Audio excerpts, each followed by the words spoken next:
Paradise teaser చూస్తూ ఉంటే ఒకప్పుడు తెలంగాణ కోసం ఉద్యమకారులు ఎంత పోరాడినరో ఫస్ట్ పోరాటం స్టార్ట్ అయినప్పుడు వాళ్ళు రక్తాలను ఎంత కళ్ళ చూసినరో ఎంత రక్తపాతం పోయిందో ఆడ ఈ టీజర్లో చూసిన కాకులను చూస్తే అర్థమవుతూ ఉంది.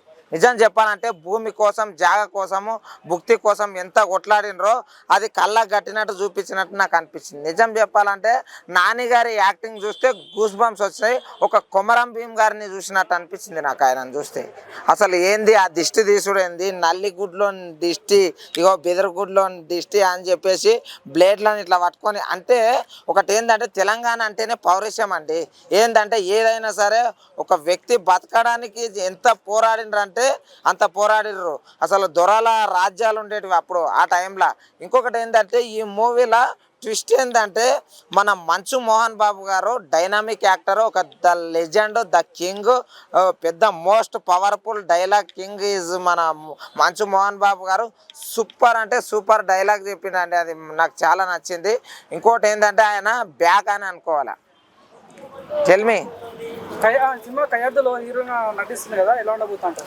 సినిమా హీరోయిన్ది మాత్రం ఎవరు అడగట్లేదు అన్న. నిజం చెప్పాలంటే ఆ బ్యాక్గ్రౌండ్ స్కోర్ కానీ, అసలు ఆ డైలాగ్ డెలివరీ కానీ. ఇంకోటి పూల చొక్క, అమ్మ నువ్వు చెప్పు, నువ్వు పేమెంట్లు తీసుకొని చెప్తావా, ఎట్లా చెప్తావా రివ్యూ మాకు తెలియదు, కానీ ఎట్లా చెప్తావో చెప్పు, కానీ ఇది తెలంగాణ స్లాంగ్ ఇట్లే ఉంటుంది, నాకేం అర్థం కాలేదు అని అంటే 10 సార్లు చూడు అర్థమవుతుంది. తెలంగాణ స్లాంగ్ అంటే గిట్లనే ఉంటుంది పూల చొక్క, అర్థమైందా?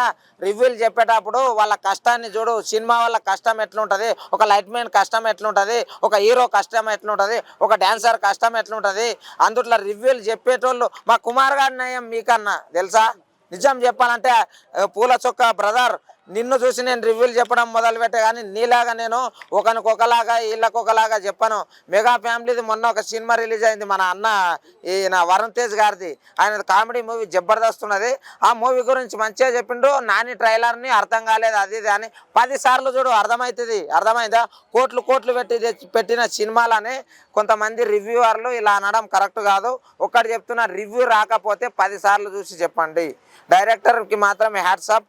మొత్తం తెలంగాణ స్లాంగ్లా మూవీ వచ్చేటందుకు, వాయిస్ తోటి వచ్చేటందుకు నాకు చాలా హ్యాపీగా ఉంది. ఇలాంటి మూవీస్ ఇంకెన్నో తీయాలి.